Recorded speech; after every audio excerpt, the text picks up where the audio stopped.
Good afternoon and namaskar to everyone. Honorable Chief Minister Sri Mohan Yadav ji, Madhya Pradesh के मुख्यमंत्री doctor Mohan Yadav मंगलवार को इंदौर दौरे पर रहे। इस दौरान एयरपोर्ट पर जनप्रतिनिधियों ने उनका भव्य स्वागत किया। विजयनगर स्थित ब्रिलियंट कन्वेंशन सेंटर में आईटी कंपनी कॉग्निजेंट का उद्घाटन मुख्यमंत्री ने किया। उसके पश्चात शुभारंभ के दौरान सीएम ने युवाओं को रोजगार देने सहित अन्य मुद्दों पर प्रकाश डाला।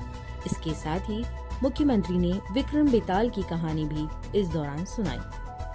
ऐसे में हमारे अपने देश के लिए ये जो बौद्धिक क्षमता जिसके कारण से सदियों से भारत की बड़ी पहचान थी, वहाँ इसी प्रकार के कैंपस और यही प्रोत्साहन की आवश्यकता है। और यही समय है, माननीय प्रधानमंत्री के शब्दों में यही समय है, सही समय है ये लगातार प्रोत्साहन देने का। मेरी अपनी ओर से आप सबको बधाई। एक पुराना दृष्टांत है, हम सब उसको अलग रूप में लेते हैं। चंदा मामा ने थोड़ा उसका विकृत रूप कर दिया। वो दृष्टांत है विक्रमादित्य और बेताल का। विक्रमादित्य और बेताल के बारे में ऐसा माना जाता है कि वो चंदा मामा तो ये हो गया कि वो कहानी लंबी करना है तो शर्त रख देता था कि तुमको उत्तर देना पड़ेगा, और उत्तर दोगे तो बोले तो मैं चला, और नहीं बोलो तो सिर फट जाएगा। ऐसा करके वो कहानी लंबी करते हैं। असली में ऐसी नहीं है कहानी। विद्वान के कलेक्शन की, विद्वान जहाँ जहाँ बौद्धिक क्षमता अच्छी होगी उसके संकलन से राज्य आगे बढ़ता है। मैं उसी पे लाके केंद्रित करूंगा। कुल कहानी बेताल 25 की 25 कहानी है, उसमें 26वीं कहानी नहीं है, लेकिन 25 कहानी में उसका सार यही है कि बेताल ये बहुत बुद्धिमान है, लेकिन विक्रमादित्य के पिता का राज्य चला जाता, आक्रांता लोग राज्य बना लेते हैं। तो स्वाभाविक रूप से जैसे आज अपन बांग्लादेश में हालात देख रहे हैं या अफगानिस्तान में हालात देख रहे हैं कि जब अव्यवस्था फैलती है तो विद्वान लोग अपनी जगह छोड़ करके एकांत में चले जाते हैं। उस दौर में बेताल ने अपनी जगह छोड़कर वो भी एकांत में चला गया। पास में ऐसा मानते थे कि उसके उसी एकांत में शमशान भी होते हैं, तो वो शमशान की कहानी बेताल से इस प्रकार से जुड़ जाती है। असली में उसका कोई लेन देना नहीं। बेताल ये अपनी जगह ले रहा है और विक्रमादित्य का पराक्रम पुरुषार्थ फैला, और विक्रमादित्य के पुरुषार्थ पराक्रम में कोई उनका मुकाबला सामने के युद्ध में नहीं करता है। तो युक्ति बुद्धि से बेताल को, ये विक्रमादित्य को पकड़ना है। लेकिन ये बात भी ध्यान देते हैं कि जब विक्रमादित्य को पकड़ेंगे, लेकिन ऐसी जो बौद्धिक क्षमता वाले लोग हैं उनको कैसे खत्म करें, उनको कैसे पकड़ें, उनको टारगेट कैसे करें। तो उसी कहानी का एक पार्ट ये भी है कि बेताल और विक्रमादित्य दोनों मरे। इस प्लानिंग के आधार पर एक गुप्तचर भेष बदल के आता है और विक्रमादित्य से ये बोलते हैं कि भाई मैं किसी भी हालत में एक सिद्धि चाहता हूं, और विक्रमादित्य की कमजोरी यह थी कि उससे जो मांगो वो देता था। हमारी अपनी कभी कभी ये जो उदारता है, उदारता कर्ण को भी तकलीफ दे गई। इतिहास के कई उदाहरण हैं। तो विक्रमादित्य के पास वो गुप्तचर आता है कि मुझे बेताल चाहिए और बेताल से मेरी सिद्धि मिलेगी।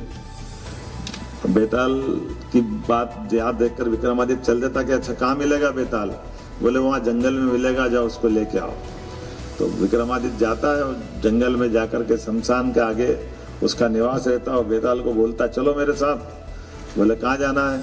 बोले तुमको, मेरे को अपने एक साधु महाराज है उनको देना है। तो बेताल बुद्धिमान रहता, समझदार रहता, तो वो उससे प्रश्न करता है। तो जैसे ही समझ जाता है कि ये विक्रमादित्य भी नया नया राजा बना था तो भरोसा नहीं था, उन्होंने कहा उसको 2-4 प्रश्न पूछता है। उन प्रश्नों में उलझाते उलझाते ऐसा कहते हैं कि विक्रमादित्य को 25 बार अलग अलग तरह से टेस्ट करता है कि ये विक्रमादित्य में बौद्धिक क्षमता है कि नहीं, वीरता है कि नहीं, धीरता है कि नहीं, पौरुष है कि नहीं, पराक्रम है कि नहीं। सारी परीक्षा लेता है अलग अलग प्रकार से, और अंततः ये लेने देने के क्रम में वो पक्का कर लेता है कि ये विक्रमादित्य सब परीक्षाओं में पास हो रहा है। तो बेताल कहता चलो विक्रम, मैं तुम्हारे साथ चलने को तैयार हूँ, चलो कहाँ ले चलना चाहते? तो विक्रमादित्य बता देता कि मेरे को साधु महाराज को देना है और वो आपकी बलि चढ़ाएंगे। पहले जमाने में ऐसे ही होता था। तो साधु महाराज कौन है, क्या है? विक्रम से पूछा तुम पहचानते हो उसको? बोले मैं तो नहीं पहचानता हूँ। अब मेरे को तो केवल उनने मांगा और मेरे को देना, मेरा काम ही है। तो उनने कहा ऐसा नहीं है, मैं आपके साथ चलूँगा जरूर, लेकिन तुम्हारे को सावधान कर देता हूँ, वो तुम्हारे लिए साधु नहीं है, वो शैतान है और वो तुम्हारी हत्या करना चाहता है। तो मैं तुम्हारे साथ चलूँगा, चलने के बाद वो जब तुम्हारे लिए बोले मेरी हत्या कैसे करेगा, बोले वो कहेगा कि मैं साधु हूँ, मेरे बलि करने के पहले मेरे को प्रणाम करो, तुम प्रणाम करोगे वो तुम्हारी गर्दन काटेगा, फिर मेरी गर्दन काट देगा। मैं लोकेट नहीं हो रहा था, मेरे को उनने पहचान लिया आपके माध्यम से। और विक्रमादित्य ठीक है, समझ जाता कि अच्छा ये दुश्मन है। विक्रमादित्य की एक विशेषता भी है कि वो अगर पहचान ले कि अपनी चुनौती कौन सी है तो उससे निपटने में बहुत अच्छे सक्षम होता है।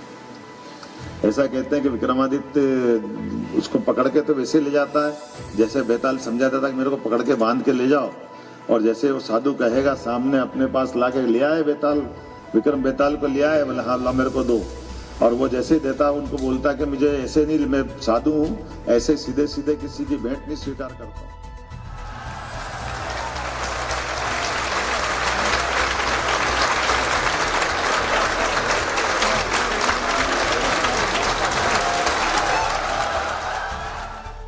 इस बात की प्रसन्नता है जिस प्रकार से हमारी सरकार के गठन के बाद हमने सबने घोषणा की है कि हम लगातार औद्योगिक निवेश के माध्यम से प्रदेश की पहचान देश में एक अलग प्रकार से बनाएंगे। उसी सिलसिले में लगातार हर महीने हम अपने इन्वेस्टर समिट भी कर रहे हैं, बाहर के रोड शो के दौरे भी कर रहे हैं और अलग अलग प्रकार की रोजगार परक एजेंसियों को, अलग अलग प्रकार के घरानों को ला करके अपने मध्य प्रदेश में उनके अपने ऑफिस चालू कराना, उन फर्म को मौका देना जो रोजगार परक है। आज इंदौर में काग्निजेंट नाम की संस्था के माध्यम से 1,500 से ज़्यादा तो रोजगार के अभी अवसर प्रारंभ हो रहे हैं। आगे जा कर के ये 20,000 तक अपनी संख्या ले जाएंगे। ऐसी आईटी कंपनी के लिए मैं शुभकामना देता हूं और इंदौर हमारा अपना दुनिया में एक अलग पहचान बना रहा है। उम्मीद करते हैं कि मध्य प्रदेश में ऐसे और भी केंद्र खुलेंगे। मेरी अपनी ओर से बधाई।